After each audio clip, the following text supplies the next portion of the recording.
I have listened to the painful stories of those who have suffered under despotism of the 3HO leaders. The underlings and children which were being brought up by the strange Spartan discipline have been the worst sufferers. Many have put up with it in the hope that they too would climb the ecclesiastical ladder which he had built.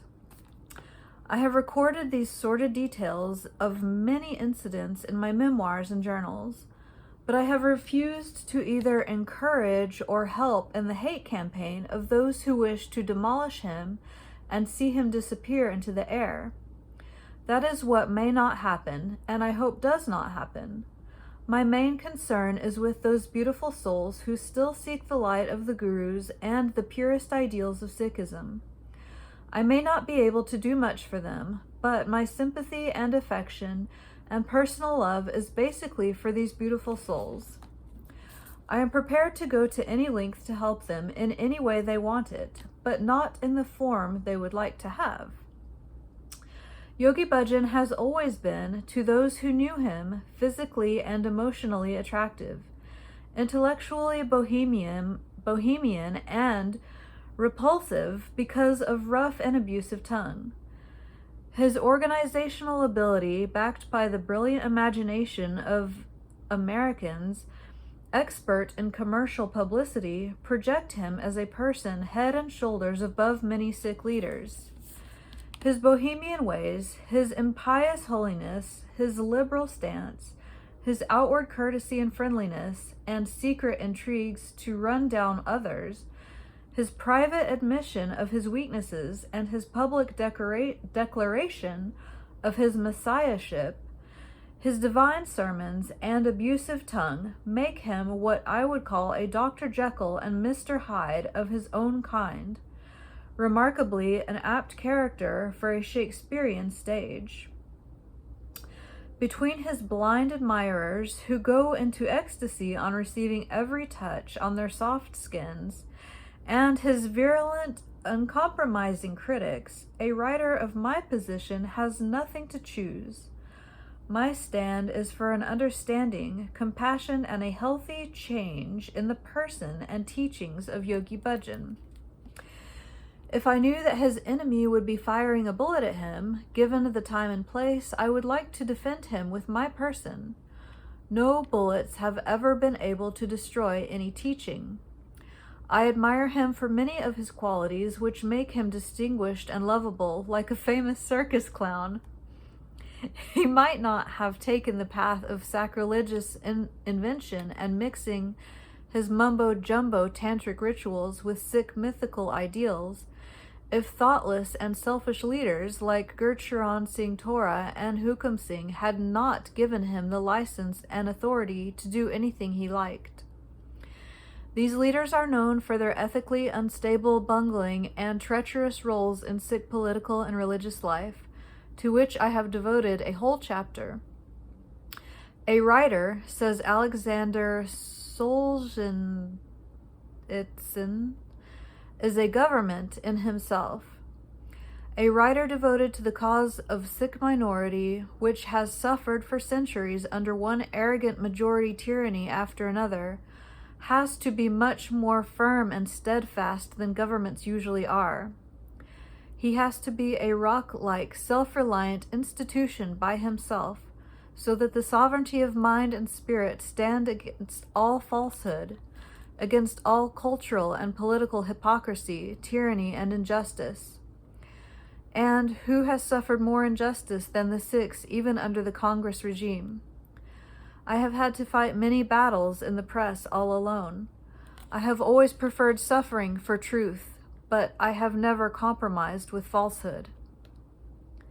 When I was hardly 26, I had to fight a tough, lone battle with the communists in 1946 because they were helping the British to sabotage the freedom movement. My second lone battle the same year was to prevent G.B. Singh's controversial book, Shri Guru Granth Sahib Dan Prachin Biran, which was full of genuine research material but nefarious comments from being banned.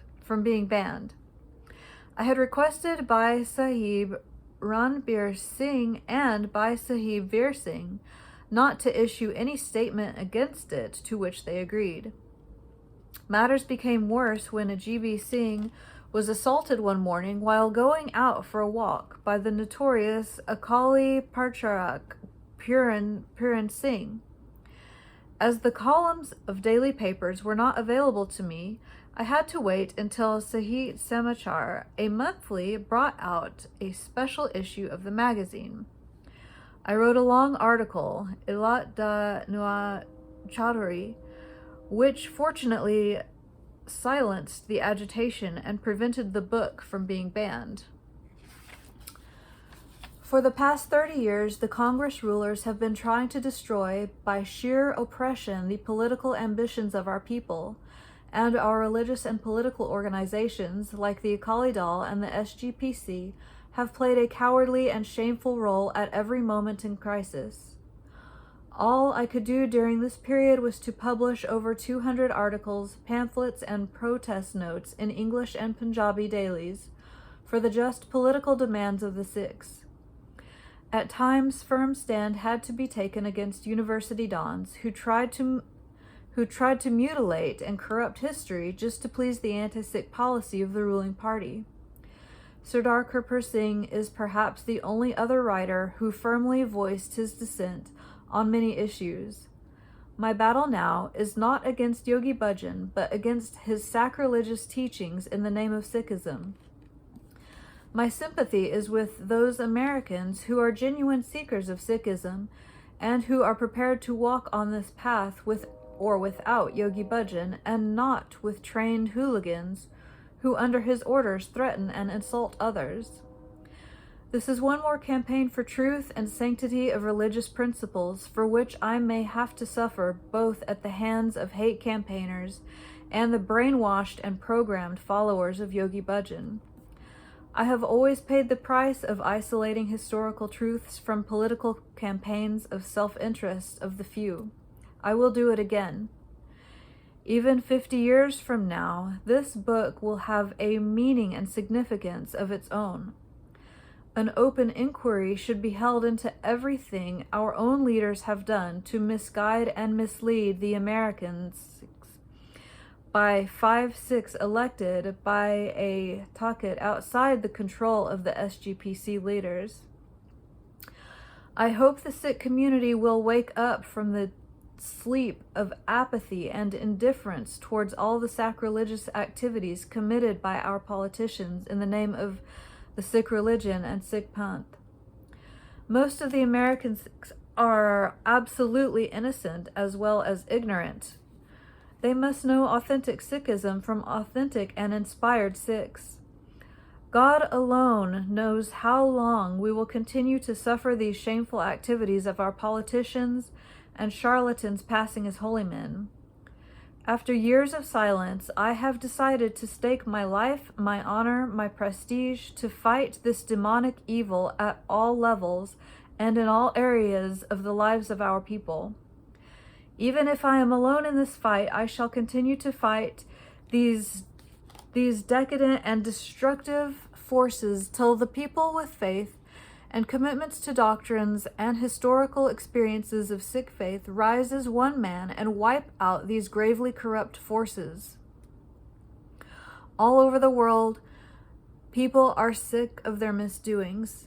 Even if I am alone in the battle, I shall not feel alone morally and spiritually. Guru Nanak, through Guru Gobind Singh, who pledged their grace and presence for those who fight for the truth, his wisdom and sanctity of his doctrines will certainly be with me in mind and spirit. Into their gracious hands and their divine guidance I entrust myself, and I hope others will take up this battle for decency and truth with much more vigor and much greater courage than vouchsafed to me. Signed, Trilochan Singh, from Berkeley, July 30th of 1977.